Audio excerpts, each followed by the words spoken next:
Yo les amis, j'espère que vous allez très bien, très content de vous retrouver dans cette vidéo. On va parler un peu des demi-finales de cette Coupe du Monde qui commence ce soir avec Argentine-Croatie et demain Maroc-France.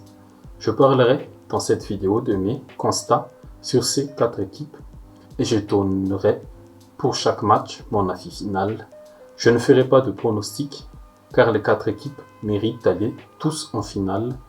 Ils sont parmi les meilleurs parmi les 4 meilleurs du football mondial. Et comme le dit Denis Brognard, à la fin, il ne restera qu'un et que la meilleure équipe gagne. Argentine-Croatie. Où sont les deux équipes jusqu'à présent? Pour la Croatie, ce sera sa 3e demi-finale en tant que Croatie et la 2e consécutive après 2018. Et dans cette Coupe du Monde, elle est dans le top 10 des équipes qui aiment jouer avec le ballon, 54% de possession en moyenne.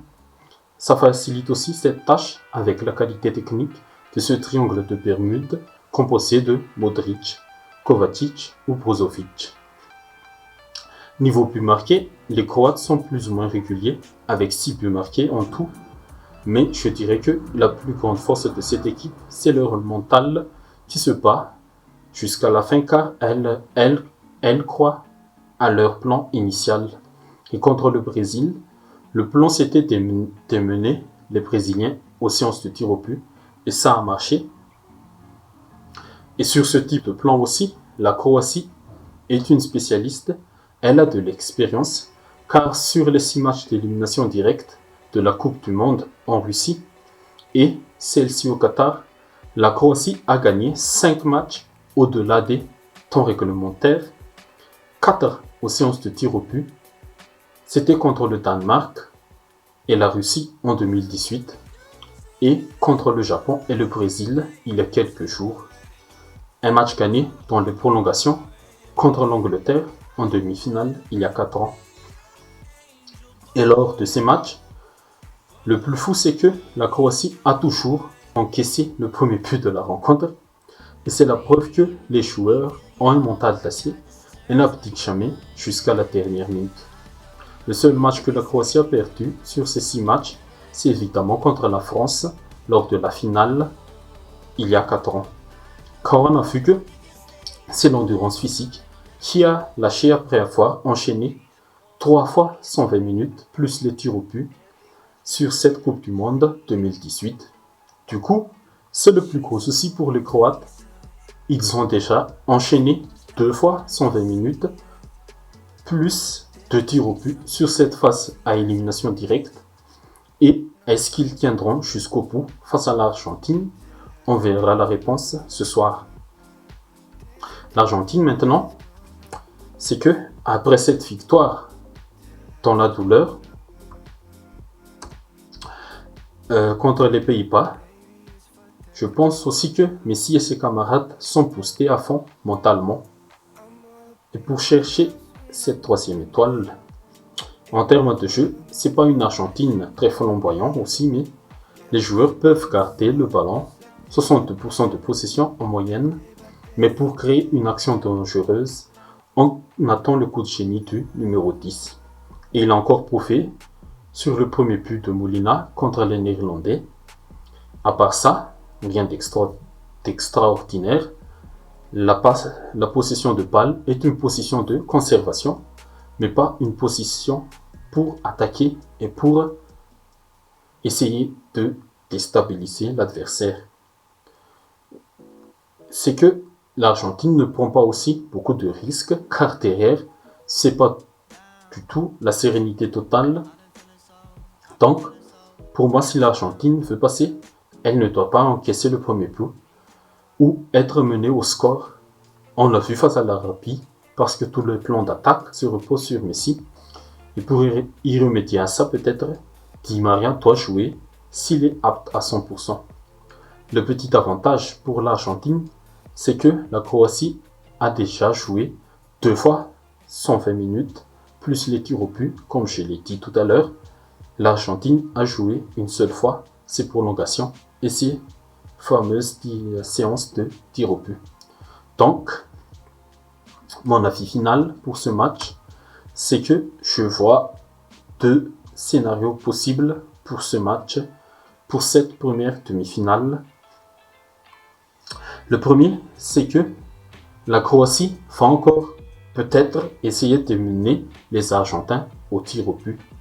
Et si ça se passe comme ça, le sort des deux équipes se reposeront sur leurs gardiens de but respectifs.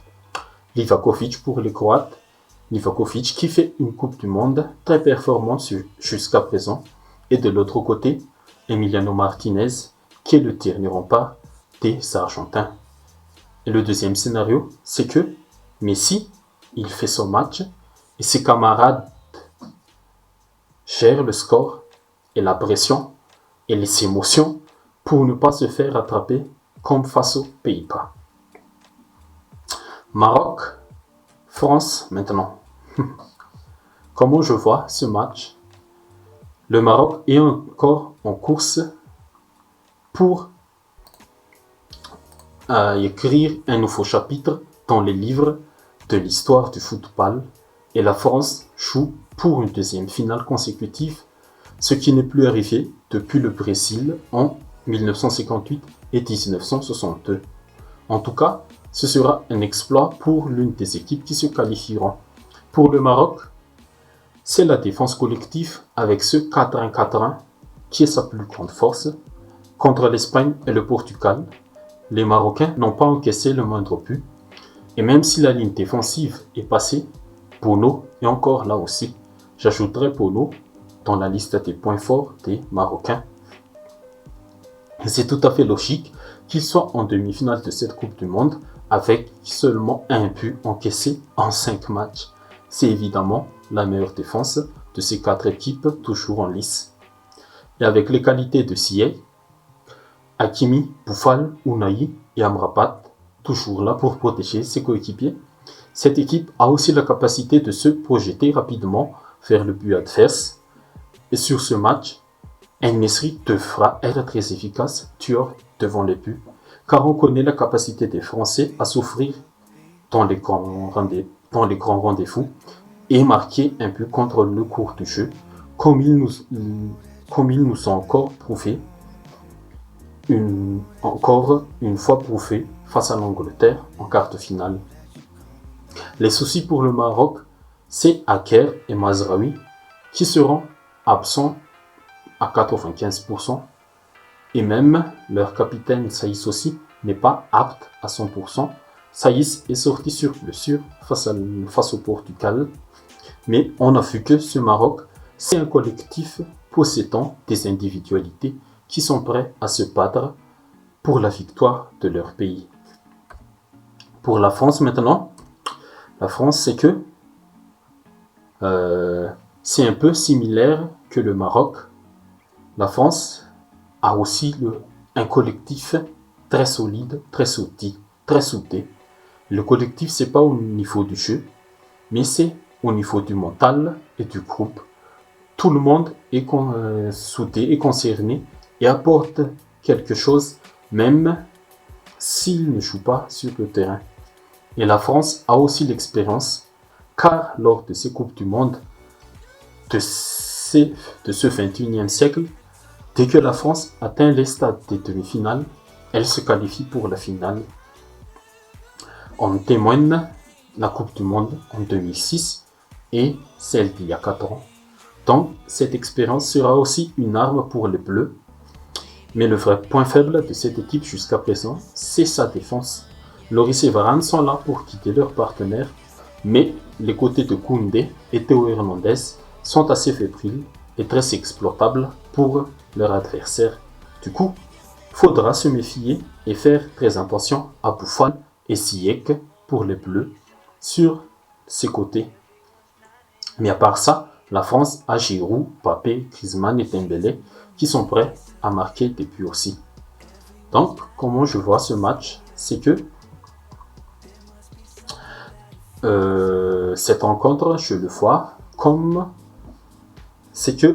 ça, c'est l'équipe qui sera la plus efficace dans les deux surfaces obtiendra le pied pour la finale de dimanche, c'est-à-dire l'équipe qui sera la plus mordante et la plus efficace avec le ballon et qui marquera le plus de buts, et l'équipe qui sera la plus solide sans ballon qui se qualifiera pour la finale. Ok les amis, c'est tout pour cette vidéo. J'espère que ça vous a plu. Si c'est le cas, n'hésitez pas à liker, à commenter. Dites dans les commentaires les équipes que vous verrez en finale ce dimanche. Et surtout, abonnez-vous pour ne rien rater, car on va débriefer tous les matchs restants.